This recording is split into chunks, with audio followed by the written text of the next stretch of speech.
Hey, what's up, everybody? This is Sporty Brock. Got another video. Today's one's gonna be a good one. Hope you guys like this. Alright, we're back. So this one's for the believers and everybody in general. I got it, man. I got it. I figured it out, man. I figured it out, man. Like, I got it, man.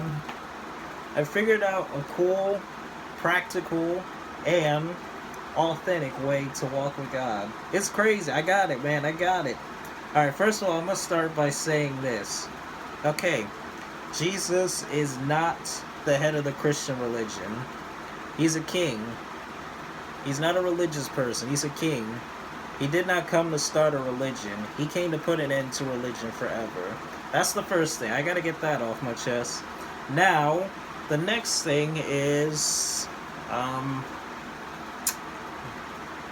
with that being the case, we're called to be children of God, not Christians. I refuse to use that name. I don't know, man. Something about it just doesn't sit right with me. But anyway, beyond all that, what I've also discovered is, like, God is completely sovereign. Like, He's not just somebody you put in this religious box and expect to just, what's the word? Hold on, I can't even get the words right now. Give me a moment.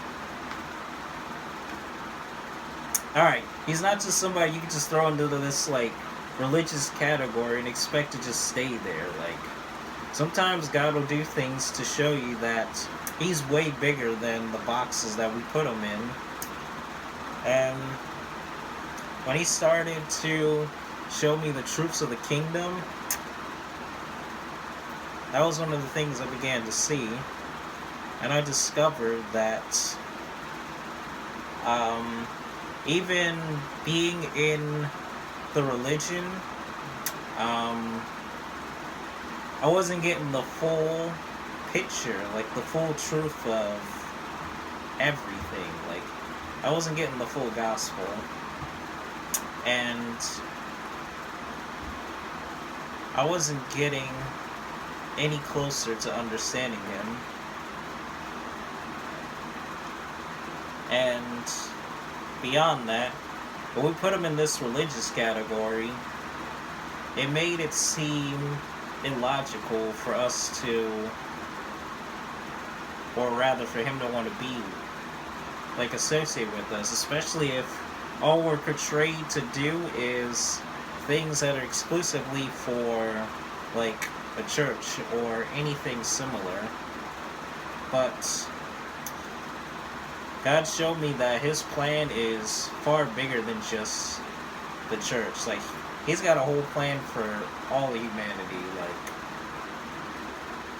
it's way bigger than that. But anyway, I'll talk more about that another time. But yeah, anyway, what I wanted to talk about was, I discovered, like, on top of this, I discovered my own unique way of walking with God. Basically, it just comes down to just, you gotta get the religion out of doing the things you do. Like, for an example, praying, fasting, worshiping, giving, going to church, or just anything in general. Like, basically, you gotta get the religious, what's that word? Hold up. Just give me a moment. I'm having a hard time with my words here. Oh, you gotta get the religious element out of doing all these things. Basically, even though some of these things we do aren't necessarily bad, but the problem is the motives behind why we do these things. Like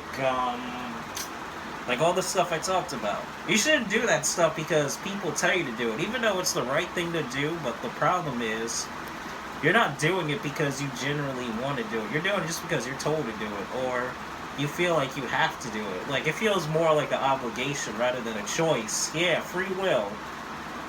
It's almost like you're told what to do rather than being given the choice to do something, and you enjoy your decision.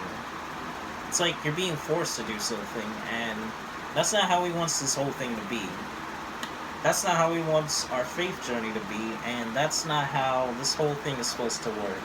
Like, the way this whole thing's supposed to work is, it's supposed to be like, we're in the kingdom, man.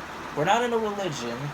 We're in a kingdom, so we're supposed to live and experience kingdom life here on earth. His plan was to establish a commonwealth of children, not Christians or members. He wanted to establish, basically, he wanted to do life with his kids, not with religious members. He wasn't trying to start a religion. He was trying to end religion and bring us back into fellowship. He was trying to get us back into the family, basically. Think about it like this. Imagine you're a part of a royal family, but somewhere along the lines, you forget your identity, you forget who you are, you forget where you're from, you forget your family, you get sent away from your family, you go live in a distant land where you're away from your family, and then after a while you forget who you are, you forget where you come from, you forget all that stuff. And then the even worse part is, like, you don't even remember that you're a part of a family, but yet somehow you feel like something's missing. You feel like you belong somewhere else, but you're not quite sure where or how. That's basically what it was like. The thing is that he wanted to restore us back to the family, because he sent us here to fill the earth with his glory. This had nothing to do with starting a religion or just trying to, I don't know, whatever other agendas they may have forced or pushed upon people. Basically, what he wanted to do was he wanted to establish the culture of heaven here on this planet.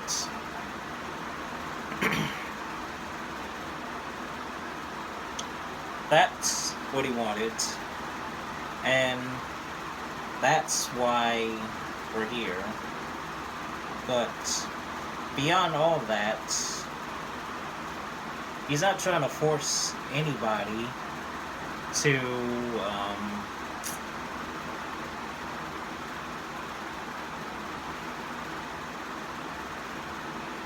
he's not trying to force anybody to live up to certain requirements, or to just,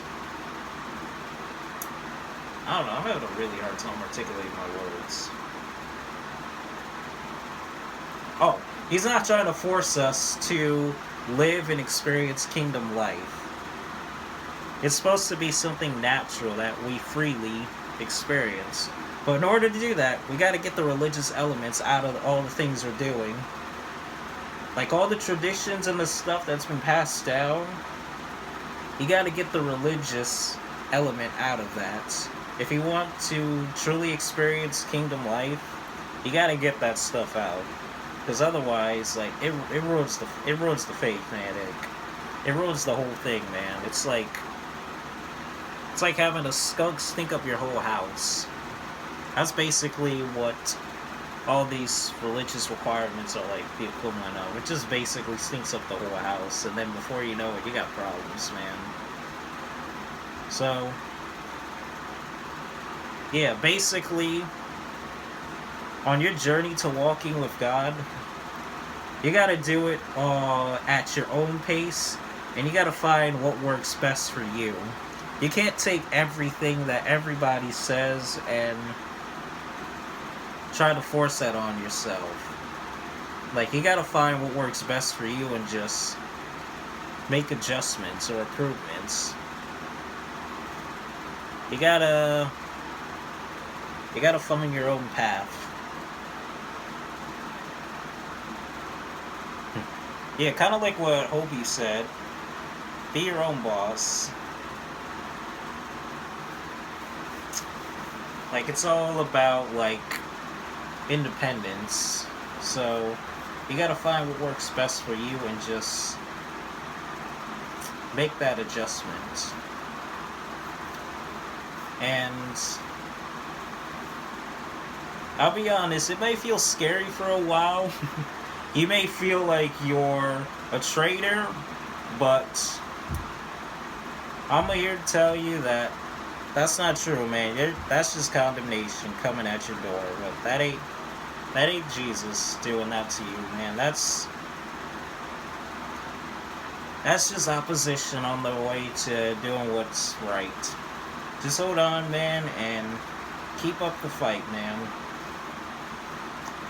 Don't give up. You're gonna be A-okay, man.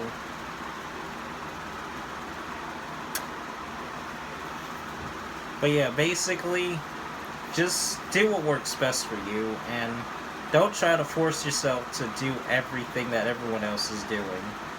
Like, not everything that works for everybody works for you. And most importantly, check to see if your heart's in on whatever it is you're doing. Like, if your heart's not in on something, don't invest in it. Don't spend your time and your energy on it. Just find something that works best for you and stick with that. That's how you walk. That's how you do this whole faith journey. Especially as you mature in the faith. You go from, like, babes to adults. That's how the whole thing works, man. Just find what works best for you. Alright. I'm gonna head out now. Take care. Have a good day. Peace out, Jesus name. Spidey sorted out. Good night.